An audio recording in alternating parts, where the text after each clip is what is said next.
హరి ఓం.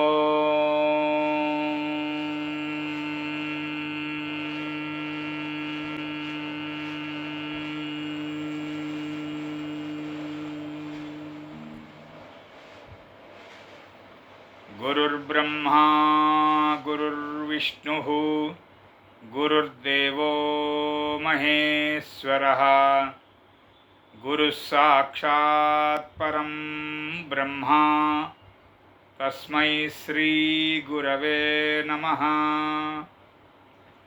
మూర్తిత్వే పరికల్పితస్య శిభృతో వర్త్మా పునర్జన్మనాం ఆత్మేత్యాత్మవిదాం క్రతుశ్చ యజతాం భర్తామరజ్యోతిషాం లోకానాం ప్రళయోద్భవస్థితి విభుశ్చానేకథా యశ్రుతౌ వాచం నః సదదాత్వనేకకిరణః త్రైలోక్యదీపో రవిః యక్కిరాలకులాంబోధివిధుమానందరూపిణం అనంతార్యతనూజాతం కృష్ణం వందే జగద్గురుం.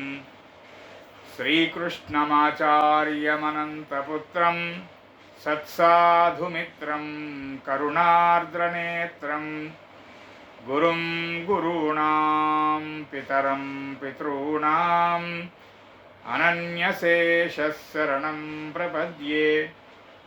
అనన్యశేషశరణం ప్రపద్యే. అనన్యశేషశరణం ప్రపద్యే. శ్రీకృష్ణార్యశిష్యరాజం జ్యోతిశ్శాస్త్రప్రబోధకం శ్రీపదమార్గమార్తాండం లక్ష్మణార్యమహం భజే. అందరికీ నమస్కారం అండి. ఇవాల్టి మన తరగతి బృహస్పతి యొక్క భావశీలాధ్యాయంలో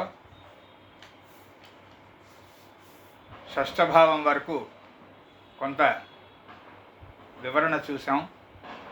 ఇవాళ సప్తమం నుంచి ఉన్నటువంటి భావాల్లో బృహస్పతి యొక్క స్థితి వలన ప్రసాదింపబడేటువంటి ఫలితాలు చూద్దాం. ముఖ్యంగా మొట్టమొదటి పాయింట్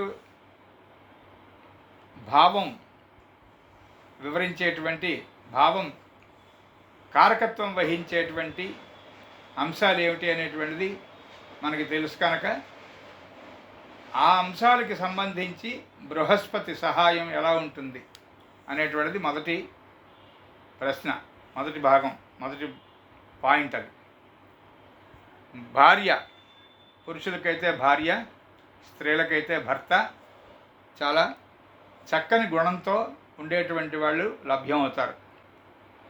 అలాగే వివాహం వలన స్థిరత్వము, ఆస్తి సంక్రమించుట, చక్కనైనటువంటి స్థితి ఇవన్నీ కూడా లభ్యం అవుతాయి అని అంటారు.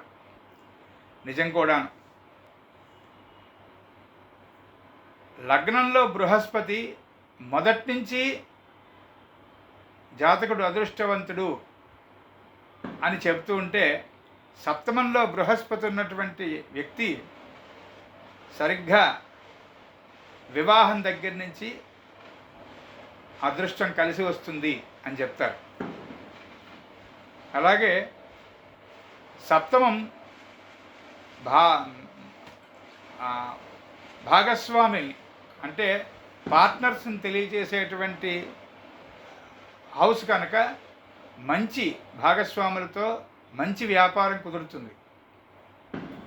లగ్నంలో బృహస్పతి ఉన్నప్పుడు అలా అనుకోలేం. లగ్నంలో బృహస్పతి చాలా గొప్పది కదా, అంచేత ఏ పార్ట్నర్స్ అయినా పర్వాలేదు, ఏ సబ్జెక్ట్ అయినా వ్యాపారం పర్వాలేదు అని అనుకోకూడదు. అది వేరు. సప్తమ భావంలో బృహస్పతి మంచి పార్ట్నర్సు, వాళ్ళతో కలిసి ముందుకెళ్ళడం అనేటువంటిది ఉంటుంది. కనీసం ఈ సప్తమ భావంలో బృహస్పతి ఉన్నటువంటి ఒక పార్ట్నర్ని కనుక మనం మనతో పాటు ఉంచుకోగలిగితే మిగతా వాళ్ళు ఒకళ్ళిద్దరు మనలాగా కాసేపు క్లాస్కి వచ్చి కాసేపు మాని, కాసేపు ఉద్యోగానికి వెళ్ళి కాసేపు మాని, అలాగా ఎరగతరకలుగా ఉన్నా కూడా ఈ సప్తమంలో బృహస్పతి ఉన్నటువంటి వాళ్ళు కంట్రోల్ చేస్తారు, వీళ్ళని ఛానలైజ్ చేస్తారు. దానివల్ల వ్యాపారం బాగుంటుంది. మాస్టర్ గారు మనకి ఇచ్చిన సలహాల్లో 10th జూపిటర్ ఉన్నటువంటి వాడిని, 7th జూపిటర్ ఉన్నవాడిని, వాళ్ళిద్దరిని వ్యాపారంలో భాగస్వాములుగా ఉంచుకోమన్నారు. ఇంకా కావాలంటే చెక్ పవర్ కూడా వాళ్ళకి ఇవ్వచ్చు అన్నారు. అంతటి గుణవంతులు, నమ్మకస్తులు అయి ఉంటారు. ఇదంతా ఎప్పుడు మనం ప్రతిసారి చెప్పుకుంటున్నటువంటి పాయింట్ ఇప్పుడు కూడా చెప్పుకోవాలి. ఏమండి ప్రతి తరగతిలోనూ అదే పాయింట్ చెప్తారు ఎందుకండి అని విసుక్కుంటే లాభం లేదు. మాస్టర్ ఇలాగే చెప్పారు, క్లాసులు ఇలాగే చెప్పుకోవాలి మనం కూడా. అక్కడ ఉన్నటువంటి సప్తమ బృహస్పతి కుజుడి చేతిలో కానీ శని చేతిలో కానీ చెడిపోకుండా ఉండవలను, అది చాలా ఇంపార్టెంట్. అలాగే యురేనస్ చేత కూడా కేంద్రవేధ కానీ షష్టాష్టకం కానీ పొందకుండా ఉండాలి, అది చాలా ముఖ్యం. ఇక్కడ ఒక పాయింట్ చెప్తానండి.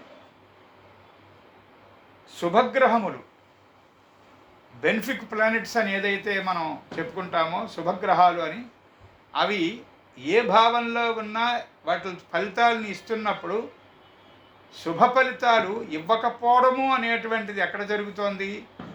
ఆ శుభగ్రహాలకి పాపగ్రహాలు క్వాడ్రంట్ ఆస్పెక్ట్ చేస్తున్నప్పుడు, స్క్వేర్ ఆస్పెక్ట్ చేస్తున్నప్పుడు, అపోజిషన్ ఆస్పెక్ట్ చేస్తున్నప్పుడు జరుగుతోంది. అలాగా చూసినప్పుడు శుభగ్రహాలకి పాపగ్రహాలని, పాపగ్రహాలకి శుభగ్రహాల చేత కూడా చెడిపోతాయి అని గుర్తుపెట్టుకోవాలి. ఉదాహరణకి కుజుడు ఉచ్చలో ఉన్నాడు, అంత మాత్రం చేత తృతీయం మకరం అయ్యి అక్కడ కుజుడు ఉన్నాడు అంటే లగ్నాధిపతి అయ్యాడు. అలా ఉన్న పొజిషన్ కాబట్టి ఇక ఈ జాతకుడికి తిరుగులేదు అని గబుక్కుని అనేసుకోవడానికి లేదు. ఎంచేత అక్కడ పైన అక్కడ వృశ్చికంలో అక్కడ యారిస్లో అంటే మేషంలో చంద్రుడు ఉన్నాడు, సరిగ్గా అదే డిగ్రీలో అంటే స్క్వేర్ చేశాడు. అలాగే సింహంలో ఉన్నాడు చంద్రుడు, క్వాడ్రంట్ ఆస్పెక్ట్ చేస్తున్నాడు. ఇక్కడ తులలో ఉన్నాడు చంద్రుడు, మళ్ళీ వెనక్కి బ్యాక్ ఆస్పెక్ట్, అది కూడా స్క్వేర్ ఆస్పెక్ట్ చేస్తున్నాడు. అప్పుడు కుజుడు ఈ చంద్రుడి వల్ల దెబ్బతింటాడు. అంత ఉచ్చ కుజుడు కూడా లగ్నాధిపతి ఉచ్చ చెందినప్పుడు ఈ చంద్రుడి వల్ల దెబ్బతినడం చేత ఏమవుతుంది? తన ఉచ్చస్థితిని లగ్నాధిపతిగా షష్టాధిపతిగా, ఎందుకంటే లగ్నం స్కార్పియో అయితే యారిస్ 6వ ఇల్లు అవుతుంది, లగ్న షష్టాధిపతి అయినటువంటి ఆ కుజునిగా ఉచ్చ చెందిన కుజునిగా ఇచ్చేటువంటి ఫలితం ఇస్తూనే చంద్రుడి చేత దెబ్బతిన్నటువంటి ఆ ఇబ్బంది కూడా ప్రసాదిస్తాడు. రెండు కూడా ఎప్పుడూ కూడా ప్యారలల్గా వెళ్తూ ఉంటాయి. అయితే ఇక్కడే జ్యోతిష్కుడు గెలుస్తాడా ఓడిపోతాడా అన్నది ఇక్కడే ఉంది. 2 ఆస్పెక్ట్స్ ఎప్పుడు సుమారుగా 2, 4, 6, 10 ఆస్పెక్ట్స్ ఇలా రన్ అవుతూ ఉంటాయి జాతకంలో. వీటన్నిటిలో అమాంగ్ ఆల్ దీస్ ఏది గెలుస్తోంది అనేటువంటిది పట్టుకోవడంలోనే జ్యోతిష్కుడు ఒక మెట్టు ఎక్కుతాడా, పూర్తిగా ఆ చార్ట్ అనేటువంటి పాకుడు మెట్టు మీద జారిపోతాడా అనేటువంటిది చూసుకోవాలి. అక్కడే జ్యోతిష్ శాస్త్రం మొత్తం పొట్టంతా ఉంటుంది. అంతేగాని ఒక గుడ్ ఆస్పెక్ట్ ఒక బ్యాడ్ ఆస్పెక్ట్ని, ఒక బ్యాడ్ ఆస్పెక్ట్ ఒక గుడ్ ఆస్పెక్ట్ని పూర్తిగా తుడిచేస్తాయి అని ఎప్పుడు అనుకోకూడదు. అవి ఎప్పుడు తుడిచేస్తాయంటే గుడ్ ఆస్పెక్ట్కి మంచి స్ట్రాంగ్ పగడ్బందీ అయినటువంటి వ్యవస్థ ఉంది. అంటే రాశిలోనూ సరైనటువంటి డిగ్రీల్లో ఆ గ్రహం స్థితి చెంది ఉంది. దృష్టి పొందినప్పుడు కూడా ఆ 2 గ్రహాలు సరైనటువంటి డిగ్రీల్లో, ఒకే డిగ్రీలు దగ్గర దగ్గర ఒక హాఫ్ డిగ్రీ అటు ఇటులో ఉన్నాయి. ఆయా రాశులు ఆయా గ్రహాలకి ఏదో మిత్రక్షేత్రాలో, శుభక్షేత్రాలో, ఏవో వర్గోత్తమాలో ఏవో అవుతున్నాయి. ఇలాగా పకడ్బందీగా ఉన్నటువంటి గుడ్ ఆస్పెక్టు మంచి స్ట్రాంగ్గా ఉంటే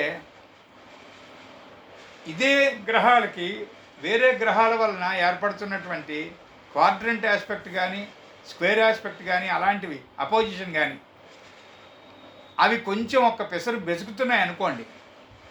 అంటే ఇది 5 డిగ్రీల్లో అంటే అది 9 డిగ్రీల్లో ఉంది, అంటే బాగా దూరంగా ఉంది. ఇది 5 డిగ్రీల్లో ఉంటే ఒక గ్రహం ఇంకోటి 11 డిగ్రీల్లో ఉంది. అప్పుడు ఆ పగడ్బందీగా ఉన్నటువంటి గట్టితనం జారిపోతుంది. అలాంటి కండిషన్స్లో ఈ గుడ్ ఆస్పెక్టే గట్టిగా గెలుస్తుంది. దెబ్బ తగులుతుంది, రైటే, శరీరానికి దెబ్బ తగులుతుంది, ఆ మోచెయ్యో మోకాలో ఏదో దెబ్బ తగులుతుంది. ఆ డాక్టర్ గారు సరైనటువంటి వాడు దొరుకుతాడు వెంటనే. ఈ గుడ్ ఆస్పెక్ట్ స్ట్రాంగ్గా ఉండడం వల్ల వెంటనే వైద్యం దొరుకుతుంది. ఉదాహరణకి ఇలాంటి ఆస్పెక్ట్కే మాస్టర్ చెప్పిన ఉదాహరణ ఉంది. ఒక ఆటో డ్రైవర్కి ఒక యాక్సిడెంట్ అయింది, బాగా గట్టిగా దెబ్బతింది, ఆ కాలు విరిగిపోయి ముక్క పడిపోయింది. ఆ పాదం అయితే పడిపోయింది, బాగానే ఉంది. ఇది గుడ్ ఆస్పెక్ట్ అనుకుంటామా, బ్యాడ్ ఆస్పెక్ట్ అనుకుంటామా అందరం? ఖచ్చితంగా బ్యాడ్ ఆస్పెక్టే అని మనం అయ్యయ్యో ఎలా దెబ్బతిన్నాడో పాపం అనిపించింది. కానీ కరెక్ట్గా వెనకాతల నుంచి ఒక రోగిని హాస్పిటల్లో దింపి వస్తున్నటువంటి ఒక అంబులెన్సు ఈ ఆటో డ్రైవర్కి అందింది. వితిన్ మినిట్స్ సరైనటువంటి హాస్పిటల్ దగ్గర దించారు. అంబులెన్స్ వాళ్ళకి తెలుసు కాబట్టి వాళ్ళు ఐస్ క్యూబ్ వెంటనే పక్కన ఎక్కడో సంపాదించి ఈ పాదం అందులో పెట్టి జాగ్రత్తగా తీసుకొని వెళ్ళారు. దానివల్ల అతని పాదం వెంటనే ఆ ఎక్స్పర్ట్ సర్జన్స్ ఉన్నారు అక్కడ, కాస్మెటాలజీనో ఇంకోళ్ళు అందరూ కలిసి ఉన్నారు అక్కడ. ఎందుకున్నారో తెలియదు. ఆ టైంకి అతనికి కుట్టారు, బాగుంది, మళ్ళీ అతని పాదం అతనికి వచ్చింది. అదర్వైజ్ ఆ యాక్సిడెంట్కి ఎవరైనా సరే తెగిపోయి పడిపోయినటువంటి పాదం మళ్ళీ అక్కడ అతుక్కుంటుంది అనేటువంటిది ఎవరికి ఊహకు అందదు.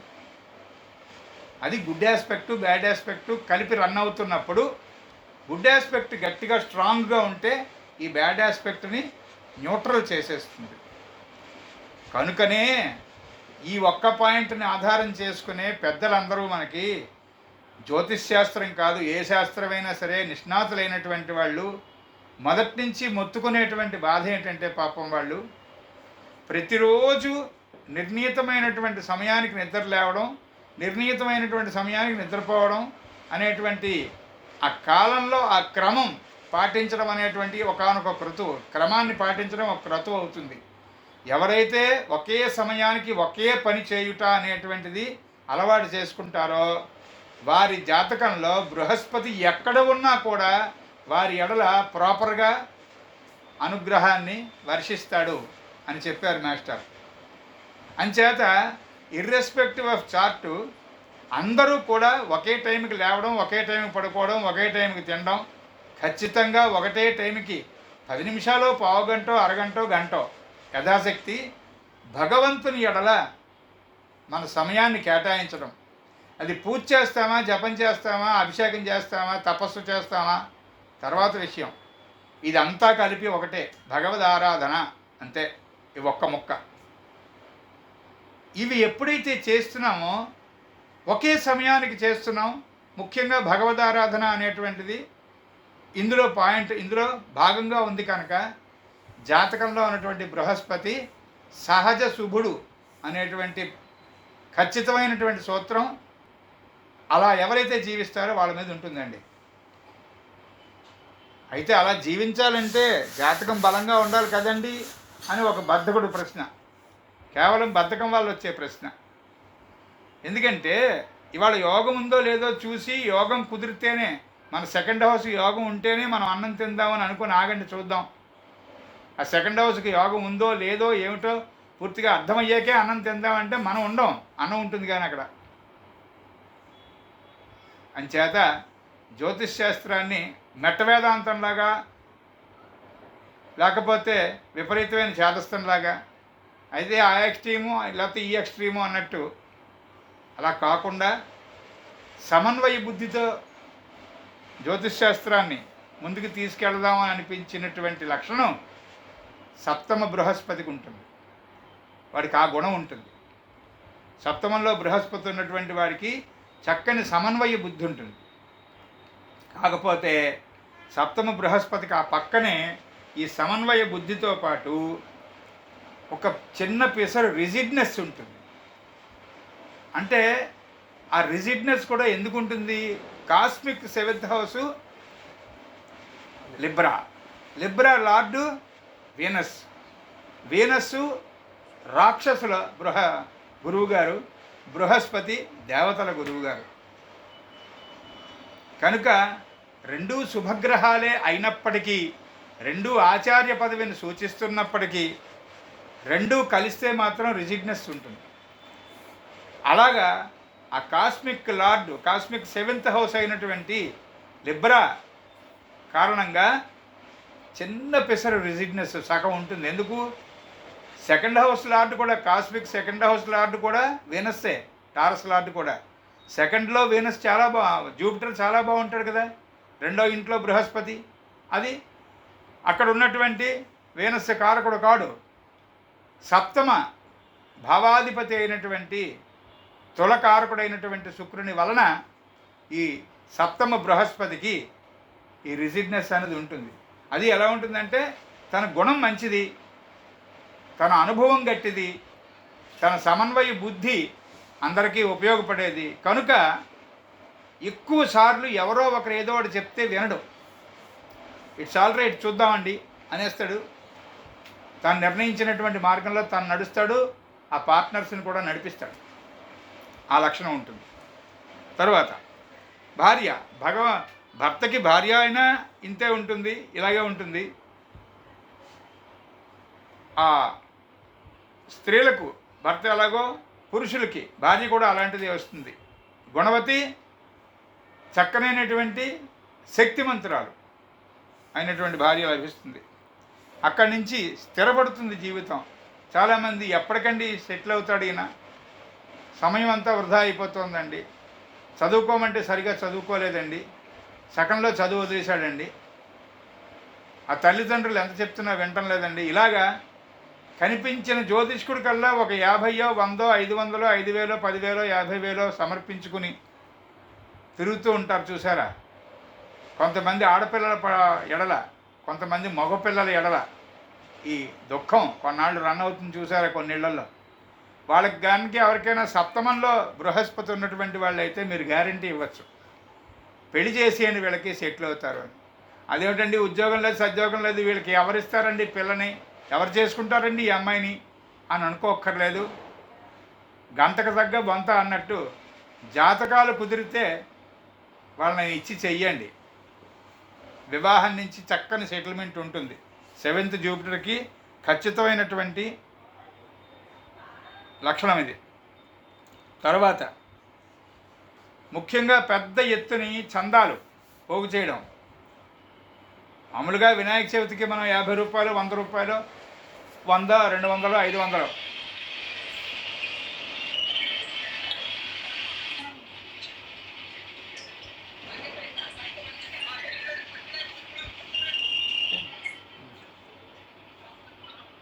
అమ్మా యశస్వి కొంచెం మ్యూట్ చేయవా, థ్యాంక్ యూ. అని చేత మామూలుగా మనలాంటి వాళ్ళమైతే మ్యాక్సిమము ఒక 200, 500 చందాలు చొప్పున ఓ 10 మంది దగ్గర తెచ్చుకుని ఏదో చిన్న బొమ్మ పెట్టి ఏదో చేసి ఆ వినాయక చవితి. వీళ్ళు అలా కాదు, ఎవరో లేని వాళ్ళు ఉంటారు. ఆ లేని వాళ్ళ అమ్మాయికి వివాహం తలపెట్టారు, వీళ్ళు చక్కగా మనం ఏర్పాటు చేద్దాంలేండి బాబు అంటారు. అందరిలోకి వెళ్తారు వీళ్ళే. ఫోన్లు చేసి ఏమండి వాళ్ళ అమ్మాయి పెళ్ళి అవుతుంది, వాళ్ళు ఫినాన్షియల్గా వీక్గా ఉన్నారు, ఏమైనా చూస్తారా మీరు అనేటువంటి ఆ అరిస్టోక్రసీ, ఆ స్టైల్ ఉండదు వీళ్ళ దగ్గర. వాళ్ళే స్వయంగా వెళ్ళిపోతారు. వాళ్ళ సైకిల్ ఉంటే సైకిల్, స్కూటర్ ఉంటే స్కూటర్ వేసుకుని వెళ్ళిపోతారు. వాళ్ళు వెళ్ళి నేను ఇలా సహాయం ప్రారంభించానండి, మీరు కూడా ఏమైనా సహాయం చేస్తే చేయండి అని వాళ్ళ చేత సహాయం చేపిస్తారు. అలాగా సుమారుగా వాళ్ళ దగ్గర అదేదో 100 రూపాయలు 1000 రూపాయలు ఉండి వాళ్ళ అమ్మాయి పెళ్ళి ఎక్కడో ఏదో గుళ్ళో ఏదో పసుపు కొమ్ము కట్టిద్దాంలే అని వాళ్ళు అనుకుంటూ ఉంటే హాయిగా వీళ్ళు శుభ్రంగా భోజనాలు బొట్లు పెట్టి అందరినీ పిలిచి ఆ పెళ్లి ఘనంగా చేసేటట్టుగా ఏర్పాటు చేస్తారు వాళ్ళు. అలాంటి ఆ శక్తి ఉంటుంది వాళ్ళకి, సప్తమ బృహస్పతి వాళ్ళకి. సహకారం వాళ్ళు డొనేషన్ ఇవ్వడమే కాకుండా అందరి చేత ఇప్పించేటువంటి ఆ శక్తి, దానివల్ల ముందుకెళ్తుంది పనంతా. ఇలా ఈ పెళ్ళికి సంబంధించే ఎవరికో లేదనో ఇలాంటి ఆస్పెక్ట్ ఒకటే కాదు, ఒక ప్రాజెక్ట్ స్టార్ట్ చేయాలి, ఆ ప్రాజెక్ట్కి ఫండ్స్ సరిగ్గా రైజ్ అవ్వట్లేదు, బ్యాంకర్స్ ఎవరో కాస్త కొర్రీ పెడుతున్నారు, అక్కర్లేని కొర్రీస్ ఏవో పెడుతున్నారు. అలాంటప్పుడు ఈ 7th జూపిటర్ వాళ్ళని పిలుచుకొచ్చి వాళ్ళని ఈ ఫైల్ ఇచ్చుకుని ముందుకు పంపించేస్తే వాళ్ళు మొత్తం ఒక బ్యాంకర్ దగ్గర నుంచి 10 మంది బ్యాంకర్సు పోటీ పెట్టి బాబు మేమిస్తాం అనిపిస్తారు లోన్. ఎందుకంటే వాళ్ళ ట్యాక్లింగ్ అలా ఉంటుంది. అది తర్వాత అదే బృహస్పతి, అదే 7th హౌస్లో బృహస్పతి ఉండడం అనేటువంటిది శని చేత చెడిపోయింది అనుకోండి. ఆ భార్యో భర్తో, మగవాళ్ళకి 7thలో జూపిటర్ ఉండి శని చేత చెడిపోతే ఆ భార్య, స్త్రీలకు 7thలో జూపిటర్ ఉండి శని చేత చెడిపోతే ఆ భర్త. బాగా తిండిపోతులు, ఏ విధమైనటువంటి పని చేయరు, వాళ్ళు పూర్తిగా వేస్ట్ మనుషుల్లాగా తయారవుతారు. అలాంటి వాళ్ళు వస్తారు. ఎడ్డి దెబ్బలు అంటారు చూసారా, అలాంటి వాళ్ళు తగులుతారు. పైగా ఇంకొక పెద్ద ప్రమాదం కూడా ఏంటంటే, ముఖ్యంగా పురుషునికి కనుక సప్తమంలో బృహస్పతి ఉండి శని చేత కానీ కుజుడి చేత కానీ చెడిపోతే ఆ భార్య ఇంట్లోని వస్తువులు అమ్మేస్తూ ఉంటుంది. ఇది చాలా జాగ్రత్తగా మనం అన్ని ఆస్పెక్ట్స్ చూసి డిసైడ్ చెయ్యాలి. మాస్టారు 1కి 10 సార్లు చెప్పినటువంటి విషయాల్లో ఇదొక విషయం.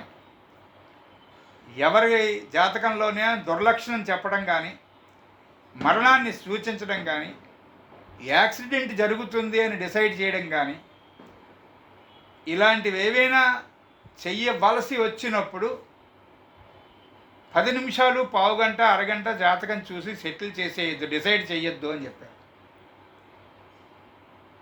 ఎన్ని రకాల ఆస్పెక్ట్స్ చూసినా ఇదే కరెక్టు అని నీకు అనిపించినప్పుడు మాత్రమే వాళ్ళని సున్నితంగా వార్న్ చేయను అన్న. అది ఆయన చెప్పింది. ఎస్ట్రాలజర్ అవ్వడానికి, ఎస్ట్రాలజర్గా బతకడానికి, ఎస్ట్రాలజీ ప్రాక్టీస్ చేయడానికి సంబంధించినటువంటి నియమావళి 1, 2, 3, 4 పాయింట్లు కావు. గట్టిగా మాట్లాడితే ఈ సందర్భంలో మాస్టర్ చెప్పిన మాట ఎంఆర్ఎల్ రావు గారు ఆయన మ్యాగజైన్లో 10 ఏళ్ల క్రితం, 25 ఏళ్ల క్రితం, ఇంకా ముందుకే 97, 98 ఆ టైంలో మ్యాగజైన్లో ఇచ్చినటువంటి స్టేట్మెంట్ ఏంటంటే, ఎస్ట్రాలజర్గా తయారైన తర్వాత ఎస్ట్రాలజీ నేర్చుకో అన్నారు. చాలామందికి చాలా ఉత్తరాలు వచ్చాయి అప్పుడు ఈ స్టేట్మెంట్ అర్థం కాక. ఆ నియమావళంతా అదొక్కటి ఒక క్లాస్ చెప్పుకోవాలి నిజానికి. ఆ నియమావళిలో ఉన్నటువంటి ముఖ్య ఘట్టం ఇప్పుడు మనం 1-2 వాక్యాల్లో పూర్తి చేసుకుందాం. పాజిటివ్గా ఉన్నటువంటి ప్రిడిక్షను మనం చెప్పినా పర్వాలేదు, చెప్పకపోయినా పర్వాలేదు. సినిమా టికెట్ నీకు దొరుకుతుంది అని చెప్తే అంత, చెప్పకపోతే అంత. అది పెద్ద అంత క్రైటీరియా ఏం కాదు, దానివల్ల కోట్లు కలిసి వచ్చింది ఏం లేదు.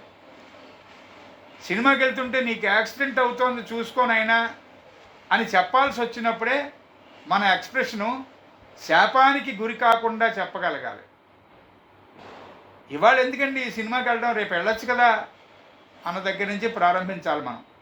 ఇది గుర్తుపెట్టుకోండి, ఈ పాయింట్ అంతా అందరం ఇలాగే చెప్పారు మాస్టర్, అందుకని నేను కూడా ఇలాగే చెప్తున్నానండి. అలా చెప్పడం వల్ల ఏమవుతుందంటే, మన వాక్కు నుంచి సరస్వతి వారిని అనుగ్రహిస్తున్నప్పుడు ఆ అనుగ్రహాన్ని వాళ్ళు రిసీవ్ చేసుకునేటువంటి స్టేచరు స్టాండర్డు వాళ్ళకు కూడా ఉందా లేదా అనేటువంటి దాని మీద ఆధారపడుతుంది తప్ప వాళ్ళ దుష్కర్మ మనకు అంటుకోదు. అంటే ఇక్కడ కర్మభావము అనేటువంటిది చాలా ప్రధానం. మరి ఇంత శాస్త్రం తెలిసిన తర్వాత ఎవరికి ఏమీ చెప్పకపోతే, ఎవరికి ఏమీ వారణ చేయకపోతే మరి ఇంక నేర్చుకునే ఉపయోగం ఏముందండి అనిపిస్తుంది మనకు ఆవేశంగా, శాస్త్రాన్ని ప్రాక్టీస్ చేసుకుంటున్న కొత్తల్లో. కానీ శాస్త్రంలో ఏం చెప్పబడిందంటే సమస్తమైనటువంటి కష్టాలు దుఃఖాలకు సంబంధించినటువంటి కారణాలన్నీ కూడా, ఆ పరిస్థితులన్నీ కూడా యాజ్ ఇట్ ఈజ్గా వివరించడం వల్ల వాళ్ళ దుష్కర్మ నువ్వు మొయ్యవలసి వస్తుంది అని చెప్పింది శాస్త్రం జ్యోతిష్కుడికి. దాన్ని ఎలా చెప్పాలి? అనుద్వేగకరం వాక్యం అంటుంది చూసారా భగవద్గీత. అలాగా మనుధర్మంలో ఉన్నటువంటి ఒక శ్లోకం మనకి ఇక్కడ సదా శిరోధార్యం. మనకి సత్యం బ్రూయాత్ ప్రియం బ్రూయాత్ అంతవరకే అందరు పండితులు చెప్పేస్తూ ఉంటారు. మరి తర్వాత ఏమిట్రా అంటే చెప్పడం. నబ్రూయాత్ సత్యం అప్రియం, ఏదైతే అప్రియంగా ఉన్నటువంటి సత్యం ఉందో అది చెప్పకు నాన్న అంటోంది. అలాగని ప్రియంచ నానృతం బ్రూయాత్, ఇది ప్రియంగా ఉంటుంది కదా అని ఇష్టం వచ్చినటువంటి అబద్ధాలు చెప్పకు. ఏష ధర్మ సనాతన, ఇది ధర్మం. మన ధర్మశాస్త్రం చెప్తున్నటువంటి ప్రవర్తన నియమావళిలో ఉన్నటువంటి భాగం ఇది. ముఖ్యంగా జ్యోతిష్కుడికి బాగా పనికొస్తుంది. మొదట్లో మనకి చూడగానే వాళ్ళకి ఏదో ప్రోగ్రెస్డ్ మార్సు లగ్నాధిపతి మీదకి వస్తున్నాడు, లేకపోతే లగ్నం ప్రోగ్రెస్ అయ్యి అష్టమభావ డిగ్రీలని టచ్ చేస్తోంది, ఇలాంటివేవో కనిపిస్తాయి. కనిపించిన వెంటనే వీళ్ళకి యాక్సిడెంట్ ప్రోన్ అండి ఇప్పుడు అనిపిస్తుంది, నోట్లోంచి బయటకు వచ్చేస్తుంది, వెంటనే చెప్పేస్తాం. That is not proper.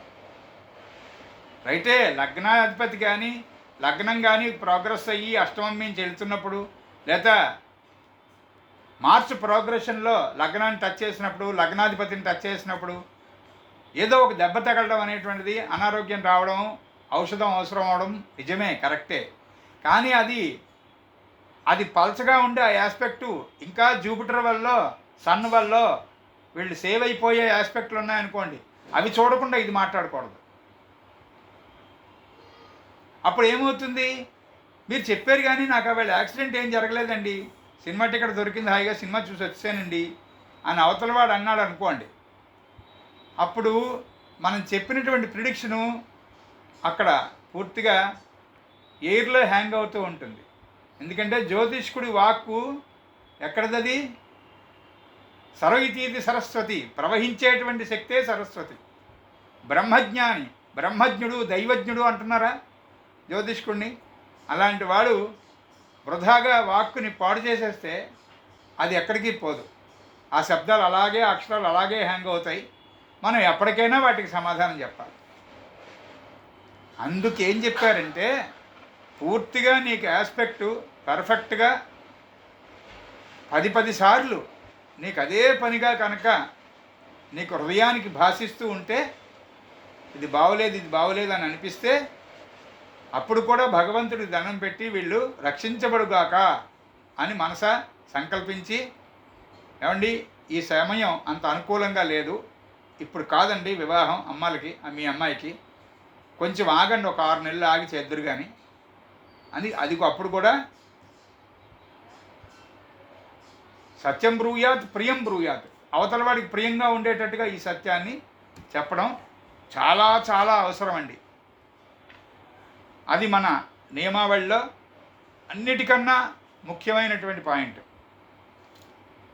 ఇక సప్తమంలో ఉన్నటువంటి బృహస్పతి వ్యవహారం కొంత చూసాం, స్వస్తి. ఇప్పుడు అష్టమంలో బృహస్పతి. సప్తమంలో ఉన్నటువంటి బృహస్పతికి అష్టమంలో ఉన్న బృహస్పతికి కూడా ఫస్ట్ ప్రిడిక్షన్ ఒకటే ఉంది శాస్త్రంలో, నోట్స్లో. వివాహం వల్ల ధనాదాయము, ధనము కలిసి వచ్చుట అని ఉంది. అలా రెండిటికి ఒకటే ప్రిడిక్షన్ అంటే ఎలాగా? ఇంట్లో అందరికీ ఒకటే తువ్వాలండి అన్నట్టుగా ఉంది, బావులే. అందుకని విడగొట్టి చూసుకోవాలి. ఇక్కడ సప్తమంలో బృహస్పతి ఉన్నప్పుడు వివాహంలోంచి ఆ వివాహం ద్వారా ఆస్తి కలిసి వచ్చుట అనేటువంటిది ఖచ్చితంగా పురుషుడికి మాత్రమే. ఎందుకు అంటే స్త్రీ జాతకము అనేటువంటిది కొన్ని విషయాల్లో ప్రత్యేకంగా చూడవలసిన అవసరం ఉంది కనుకనే ఆయన కళ్యాణవర్మ గారు, సారావళి రాసినటువంటి కళ్యాణవర్మ గారు స్త్రీ జాతకము అని ఇచ్చారు. అందులో ఆయన చెప్పినటువంటి ఒక సూత్రము, ఆయనకు ముందున్నటువంటి ఋషులు, ఆయన తర్వాత ఉన్నటువంటి ఋషులు, పెద్దలు అందరూ కూడా, దైవజ్ఞులు అందరూ అంగీకరించిన పాయింట్ ఏంటంటే, అష్టమము స్త్రీకి సౌభాగ్యస్థానం కనుక అష్టమంలో బృహస్పతి ఉన్నట్లయితే ఆమె యొక్క భర్త ఇక చెప్పక్కర్లేనంత అదృష్టవంతుడు, చెప్పలేనంత అదృష్టం కలిసి వస్తుంది అతనికి. ఇంత అంతా కాదు, సుమారుగా మాస్టర్ చెప్పిన మాటల్లో చెప్పాలంటే అప్పటి వరకు అతడెవడో తెలియదు, ఎవరికీ తెలియదు, ఏం చదువుకున్నాడో తెలియదు, ఏం ఉద్యోగం చేస్తాడో తెలియదు. కనీసం అతను నివసిస్తున్నటువంటి వీధిలో ఈ చివరి వాళ్ళకి ఆ చివరి వాళ్ళకి 5-6 ఇళ్ళు వాళ్ళకి ఎవరికి కూడా అతను వేరే బోట్స్ ఏం తెలియదు. ఎవరు పట్టించుకోలేదు అతన్ని, అంత అంత తక్కువగా జీవిస్తున్నాడు ఆయన. అలాంటి వాడు ఈ అష్టమంలో బృహస్పతి ఉన్నటువంటి స్త్రీతో వివాహం అయిందంటే మొత్తం విశ్వవిఖ్యాతుడయ్యేటువంటి పరిస్థితి కూడా ఉంది అన్నారు మాస్టర్. కేవలం ఆ స్త్రీకి అష్టమంలో బృహస్పతి ఉండడం వల్ల.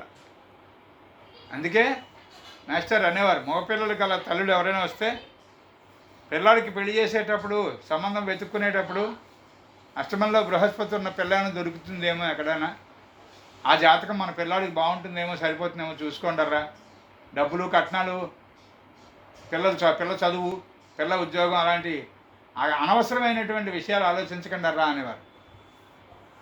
సాధారణంగా ఇప్పుడు మనం ఈ సప్తమ అష్టమ భావాల దగ్గర బృహస్పతి దగ్గర ఉన్నాం కనుక రెలవెంట్ టాపిక్ అని అనుకుని ఒక 2 మాటలు. ఏదో ఒకటి ఎక్స్పెక్ట్ చేసే వివాహాలు చేస్తున్నారండి గత 100-150 సంవత్సరాలుగా. ఎక్స్పెక్టేషన్ అనేటువంటిది లేకుండా వివాహాలు చేయట్లే.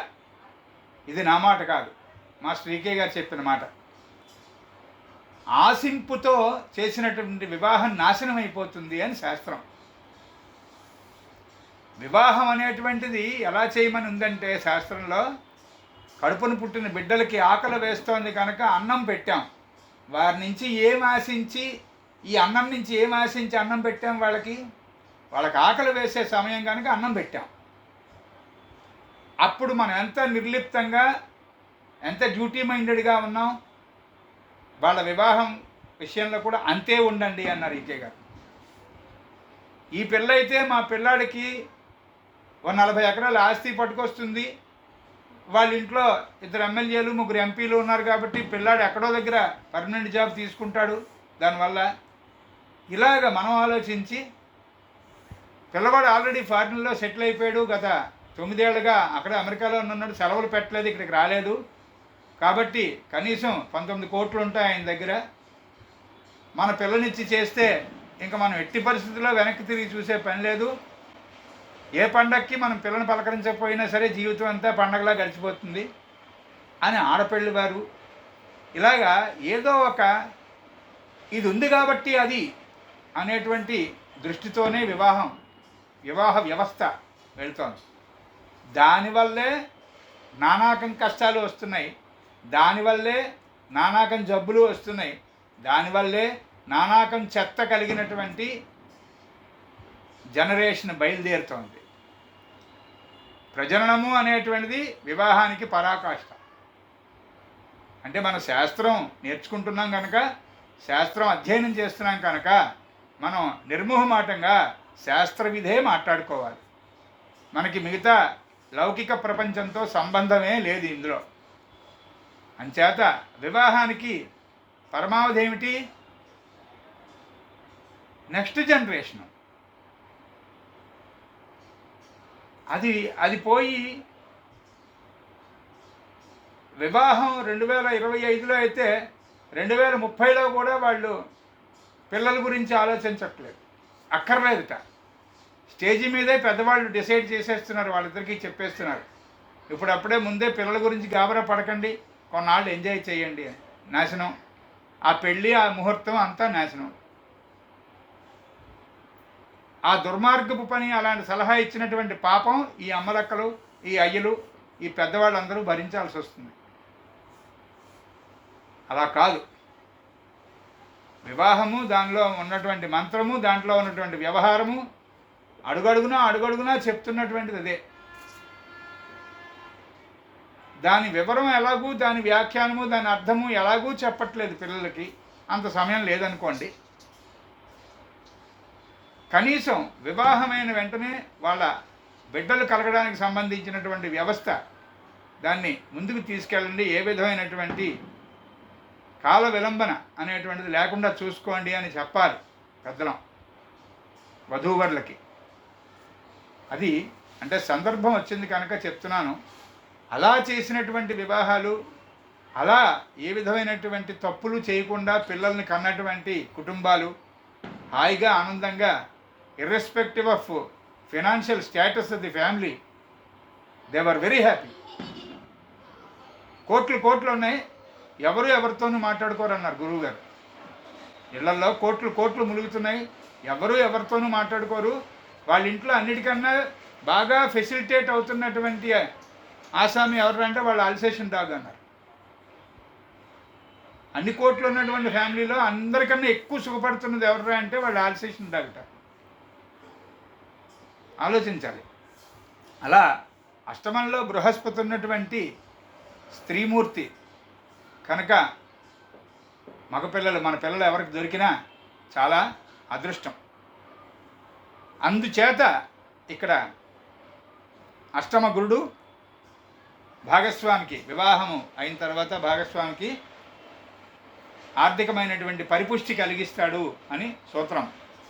తర్వాత ఈ అష్టమంలో బృహస్పతి ఉన్నటువంటి దానికి ఇంకొక ఈ దగ్గరలో ఉన్నటువంటి సూత్రం ఏంటంటే, చుట్టాలు కానీ, వ్యాపారంలో ఉన్నటువంటి భాగస్వాములు కానీ, వాళ్ళు ఎవరైనా శరీరం విడిచిపెట్టడం ద్వారా ఆస్తి సంక్రమిస్తుంది వీళ్ళకి ఏదో ఒక వయసులో.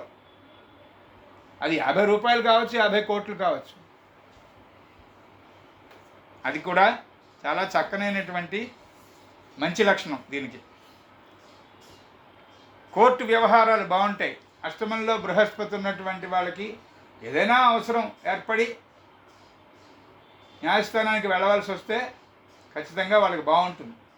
అందుకే పిటిషన్ వేసేటప్పుడు మొట్టమొదట అసలు లాయర్ గారిని కలిసినప్పుడే ఏదో ముహూర్తం పెట్టుకుంటాం, మంచి టైంలో చేద్దాం ఈ పని అని అనుకున్నప్పుడు అష్టమంలో బృహస్పతి ఉండేటట్టుగా చూసుకోమన్నారు. అప్పుడు ఆ కేసు ప్రాపర్గా వెళుతుంది.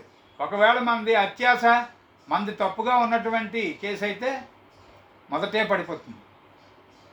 ఎందుకంటే సక్సెస్ అనేటువంటిది ఖచ్చితం. అక్కడ మన అప్లై చేయనివ్వదు ఆ ముహూర్తంలో వెళ్ళలేము. ముహూర్తం అంటే ఎలా పెట్టమన్నారు మాస్టారు? ఏ కార్యానికైతే యత్నం చేస్తున్నావో ఆ యత్నానికి అనుకూల్యమైనటువంటి 3-4 రూల్స్ పెట్టుకుని కనుక ముహూర్తం పెడితే ఆ యత్నం సఫలీకృతం అయ్యేటట్టు అయితేనే అది పని చేయనిస్తుంది, లేదా చేయనివ్వదు అన్నారు. ఇది ఎవరు చెప్పిన మాట తెలుసా? ఈ సూత్రం ఎవరిదో తెలుసా? నారదుల వారి. ముహూర్తానికి అందరికన్నా కూడా ఎక్కువ ఇన్ఫర్మేషన్ ఇచ్చినవాడు, చాలా గట్టిదైనటువంటి ముహూర్త భాగాన్ని సమర్పణ చేసినటువంటి, ప్రసాదం చేసినటువంటి వాడు, మనకి ప్రసాదించినటువంటి వాడు నారద మహర్షి. నారద సంహిత అంటారు. కాకపోతే నారద సంహిత ప్రకారం ముహూర్తం పెడితే 10 ఏళ్లకు ఒక ముహూర్తం వస్తే గొప్పే వివాహానికి. రావు ఆయన చెప్పినటువంటి రూల్స్ ప్రకారం ముహూర్తం పెట్టాలంటే చాలా చాలా కష్టం. అందుకే ఇవాళ రోజున నారద సంహిత ప్రకారం ముహూర్త భాగము అనేటువంటిది నెమ్మదిగా నెమ్మదిగా నెమ్మదిగా పెద్దలైనటువంటి పండిత ప్రకాండులందరూ కూడా దాన్ని పక్కకు తోసారు. తీస్తే ఈ అష్టమంలో బృహస్పతి ఉండి కుజుడి చేతి కానీ శని చేతి కానీ బాగా గట్టిగా దెబ్బతిన్నాడు అనుకోండి, అప్పుడు ఈ గుడ్ లక్ అంతా పోయి పూర్తిగా బ్యాడ్ లక్కే నిలబడుతుంది. అది ఎలాగా? ఖచ్చితంగా heart problem, 8th Jupiter heart ప్రాబ్లంని ఈ కుజశనుల చేత చెడిపోవడం వల్ల ఇస్తుంది. రక్తం చెడిపోతుంది కొంతమందికి, సెప్టిక్ ఏమియా అంటారు. ఏమియా అంటే బ్లడ్, అది సెప్టిక్ అయిపోవడం, అది కూడా దీనివల్లే. తర్వాత ఈ రక్తపు గడ్డలు రావడం, ఇలాంటివన్నీ కూడా 8th జూపిటర్ ఉండి ఆ జూపిటరు శాటర్న్ చేత కానీ మార్స్ చేత కానీ చెడిపోతాయి. ఇలాంటి కండిషన్లో ఉన్నటువంటి వాళ్ళకి అన్నిటికన్నా బాగా ఎక్కువగా క్షయవ్యాధి అనేటువంటిది సూచించబడుతోంది. అలా ఉంటే చూసుకోవాలి. 8th జూపిటర్ నుండి ఆ జూపిటర్ చెడిపోతే ఏమాత్రం చెడిపోయింది అనేటువంటిది చూసుకుని అప్పుడు వాళ్ళకి ట్యూబర్క్లోసిస్కి సంబంధించినటువంటి గుణాలు ఎలా ఉన్నాయి, ఏమున్నాయి, అవి మొదటి నుంచి ట్రీట్ చేయడం. ఫ్రమ్ ది బిగినింగ్, చిన్నప్పటి నుంచి ట్రీట్ చేస్తే మరి ఇంక ఇబ్బంది ఉండదు. అది కూడా హోమియోపతి ప్రకారం. వీళ్ళకి ఈ అష్టమ బృహస్పతికి ఉన్నటువంటి చాలా చక్కనైనటువంటి గుణం, స్పిరిచువల్గా చాలా మంచి బెంట్, స్పిరిచువల్ బెంట్ అంటాం చూసారా, అది వీళ్ళకి జన్మతః ఖచ్చితంగా ఉంటుంది. 8th జూపిటర్ ఉన్నటువంటి వాళ్ళకి, స్త్రీలు పురుషులు అందరికీ కూడా. ఆ ఆధ్యాత్మిక విద్య అంటే మనం అందరికీ అదే పనిగా 10 రోజులు చెప్తే ఏ 10% వస్తే వీళ్ళకి మొదటి రోజు 10% చెప్పేటప్పటికే ఫుల్గా వచ్చేస్తుంది. 8th ఉన్నటువంటి జూపిటర్ ఇచ్చేటువంటి గొప్పతనం అది. మిగతా సబ్జెక్ట్స్ అబ్బకపోవచ్చు, కానీ స్పిరిచువల్ ఎలివేషన్ అనేటువంటి దానికి సంబంధించిన సాధన వివరం గబగబా ఎక్కిపోతుంది. వీళ్ళకి చాలా మంచి సాధన చేసుకుంటారు. అది ఎంత సాధన చేయగలుగుతారంటే, 8th హౌస్ అంటే రంధ్రము, ఛద్రము, మృత్యువు, ఏమరపాటు కలిగించు సన్నివేశములు, ఇవన్నీ కూడా మనం భావకారకత్వాల్లో చదువుకున్నాం చూసారా. అలాగా మరణము యొక్క విశేషము, మరణము యొక్క వివరము, అంటే ఏ కండిషన్లో మరణం ఆసన్నమగును అనేటువంటిది యాజ్ ఇట్ ఈజ్గా చెప్తారు వీళ్ళు. వాళ్ళది కానీ లేక వాళ్ళు కనుక జ్యోతిష్శాస్త్రం నేర్చుకున్న వాళ్ళైతే పక్క వాళ్ళది కానీ. అలాగే మరణానంతర జీవితం అంటే లైఫ్ ఆఫ్టర్ డెత్ అంటాను చూసారా, అది ఈ 8th జూపిటర్ ఉన్నటువంటి వాళ్ళకి అర్థమైనంతగా మిగతా వాళ్ళకి అర్థం కాదు. అన్నిటికన్నా చాలా గట్టిగా చెప్పినటువంటిది మనకి నోట్స్లో చెప్పింది ఏంటంటే, 8th జూపిటర్ కనుకుంటే శరీరం విడిచిన తర్వాత ఉన్నతమైనటువంటి లోకాలకు వెళతారు. ఈ సందర్భంలో బృహజ్జాతకం తీస్తే కనుక మనకి వరాహమిహిరుల వారు అష్టమ స్థితి చెంది ఉన్నటువంటి బృహస్పతి ఏ లోకమును ప్రసాదించును, రవి ఏ లోకమును ప్రసాదించును, శుక్రుడు ఏ లోకమును ప్రసాదించును, ఇలా వరుసగా ఒక లిస్ట్ లాగా ఇచ్చారు ఆయన. బృహజ్జాతకంలో ఉంటుంది అది. అలా అష్టమ బృహస్పతి అంత చక్కనైనటువంటి లోతైనటువంటి ఆధ్యాత్మిక ఉన్నతిని ప్రసాదిస్తాడు. స్వస్తి. తర్వాత భావాల్లో బృహస్పతి యొక్క స్వరూప స్వభావాలు రాబోయే తరగతుల్లో చూద్దాం. స్వస్తి ప్రజాభ్య పరిపాలయంతాం న్యాయేన మార్గేణ మహిమహీషాః గోబ్రాహ్మణేభ్యः శుభమస్తు నిత్యం. లోకాः సమస్తాः సుఖినో భవంతు. ఓం శాంతి శాంతి శాంతి.